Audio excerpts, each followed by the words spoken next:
ကျွန်တော်ဆိုင်ရာအေးရတော့အနှိမ့်ဆုံးကျတော့4000နေစားရှိရပေါ့နော်အများဆုံးကတော့9500 8500အဲ့လောက်ထိပဲစားစရာလေးတွေကြတော့လေအာလူမာလာတို့ဘာတို့တစ်မျိုးထဲဆိုရင်တော့1000အောက်တွေရှိရယ်ဆက်လိုက်ဆိုရင်တော့2000ကျော်2000 8000အဲ့လိုမျိုးတွေပဲရှိပါတယ်ဗျဆက်လိုက်လာစားမယ်ဆိုရင်တော့အနည်းဆုံးတငယ်ချင်း3ယောက်လောက်တော့အဝ3ဆောင်လို့ရပါတယ်ဗျကျွန်တော်ဆိုင်ရဲ့ signature drink ကတော့ avocado smoothie ဖြစ်ပါတယ်ဗျ avocado ကတော့လူကြိုက်တဲ့တော်တော်များတယ်ကြက်ကြော်တို့ကြက်ပေါက်ကြော်တို့အာလူကြော်တို့အဲ့ဒါတွေလည်းစားများတဲ့ spicy ဆက်လေးတွေလည်းတော်တော်စားများပါတယ်ဗျ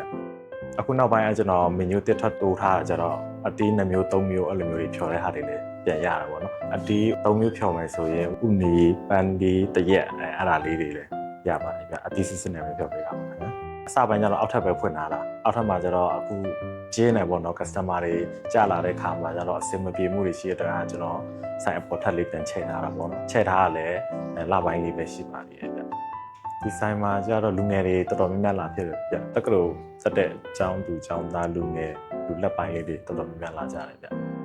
ကျွန်တော်ကိုလာရောက်အားပေးကြတဲ့မိဟောင်းတွေအားလုံးကိုကျေးဇူးများတင်ပါတယ်ခင်ဗျာမိတ်တစ်တွေလည်းဒီထက်မကကျွန်တော်ဆိုင်ကိုလာရောက်အားပေးဖို့ဖိတ်ခေါ်လိုက်ပါတယ်ခင်ဗျာ